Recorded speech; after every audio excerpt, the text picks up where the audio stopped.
Hello friends, Bengali blogger আশার রান্নাঘরে সকল বন্ধুদের স্বাগত জানাই। আজ একটি অসাধারণ স্বাদের রেসিপি নিয়ে হাজির হয়েছি আপনাদের জন্যে, যা দুপুরবেলা লাঞ্চে ভাতের সাথে বা ডিনারে রুটি পরোটার সাথেও পরিবেশন করতে পারেন। আসুন তাহলে রেসিপিটা দেখে নেওয়া যাক। এখানে আমি 150 গ্রাম সয়াবিনকে একটু সেদ্ধ করে নুন দিয়ে সেদ্ধ করে ভালো করে ঠান্ডা করে মিক্সিতে জল নিগড়ে পেস্ট করে নেব। একদম হালকা বাটবেন, খুব একটা মিহি করে বাটবেন না, একটু দানা থাকলে অসুবিধা নেই। এদিকে কড়াইতে সাদা তেল গরম করে 2টো এলাচ, 2টো দারচিনি, একটা তেজপাতা, একটা শুকনো লঙ্কা ফোড়ন দিলাম। তারপরে 2টো ছোট সাইজের পেঁয়াজ কুচিয়ে ফোড়নের সাথে ভাজতে থাকলাম। আমি এখানে যা কিছু রান্নাতে ব্যবহার করেছি সব কিছুই আমার প্রয়োজন মতো, আপনারা কম বা বেশি করে নিতে পারেন। পেঁয়াজ হালকা ভাজতে শুরু করেছি, দেখুন পেঁয়াজ হালকা হালকা লাল লাল হতে শুরু করলে দিয়ে দেব 1.5 টেবিল চামচ মতো আদা, কাঁচা লঙ্কা আর রসুন বাটা। আদার পরিমাণ একটু কম দিলেও হবে। রসুন 6 থেকে 7 কোয়া আর 1 ইঞ্চি আদা আর 4টে কাঁচা লঙ্কাকে বেটে নিয়েছিলাম, দিয়ে দিলাম। এবারে পেঁয়াজের সাথে আদা, কাঁচা লঙ্কা, রসুন ফোড়ন একসাথে ভাজতে থাকবো। ঠিক এরকমভাবে ভাজতে থাকবেন।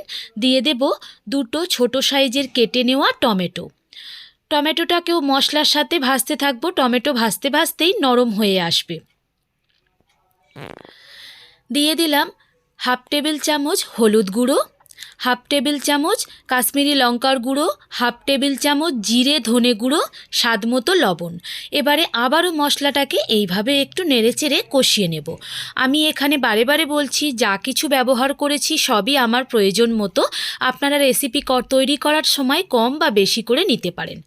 এখানে 3 টেবিল চামচ ফ্যাটানো টক দই যোগ করে দিলাম। টক দই দেওয়ার সঙ্গে সঙ্গে গ্যাসের ফ্লেমটাকে একদম মিডিয়ামে করে দেব। দিয়ে হালকা হাতে এইভাবে সামান্য একটু নাড়াচাড়া করব। ঠিক 1 থেকে 2 সেকেন্ড নাড়াচাড়া করার পর টক দইটা যখন মশলার সাথে মিশে যাবে, তখন গ্যাসের ফ্লেমটা আবারও একটু হাইতে দিয়ে মশলা কষাবো আর সামান্য একটু চিনি যোগ করব টক দইয়ের টক ভাবটাকে ব্যালেন্স রাখার জন্যে। ভাজতে ভাজতে দেখুন মশলা থেকে তেল কিন্তু একেবারেই সেপারেট হয়ে গেছে। এই পর্যায়ে দিয়ে দেব গ্রেট করা সয়াবিনটাকে, বা যে সয়াবিনটা মিক্সিতে পেস্ট করলাম সেই সয়াবিনটাকে দেওয়ার পর এইভাবে মশলার সাথে 2 থেকে 3 মিনিট মতন লো ফ্লেমে একটু রান্না হতে দেব, যাতে সয়াবিনটা ভালো মতো মজে যায় মশলার সাথে। আপনারা এই রেসিপিটা তৈরি করার সময় বুঝতে পারবেন। মশলার সাথে ভালো মতো নাড়াচাড়া করে নিয়েছি। এখন দিয়ে দেব 1 কাপ মতো গরম জল। হ্যাঁ, অবশ্যই এখানে এই রেসিপিতে গরম জল ব্যবহার করতে হবে। অল্প একটু 1 কাপ মতো গরম জল দিয়ে ঢেকে দেব, লো ফ্লেমে রান্না হতে দেব। মোটামুটি 2 মিনিট পর ফিরে আসলাম। দেখুন লো ফ্লেমে এটা রান্না হয়েছে, বেশ মাখা মাখা হয়ে গেছে। এরকমই নামাতে হবে। এরপরে যদি আরেকটু শুকনো হয়ে যায় তাহলে কিন্তু রুটি পরোটা বা ভাত দিয়ে অতটা ভালো লাগবে না। একটু পাতলা রাখলে নামাবার পর একটু টেনে যায়। আমার রেসিপি একদমই রেডি। এই সময় চাইলে আপনারা গরম মশলার গুঁড়ো যোগ করতে পারেন, 1 টেবিল চামচ ঘিও যোগ করতে পারেন। আমি এখানে এইভাবেই পরিবেশন করলাম।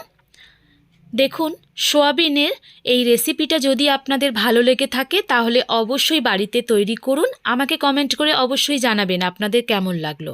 আজকের মতো এই পর্যন্ত। সকলে ভালো থাকবেন।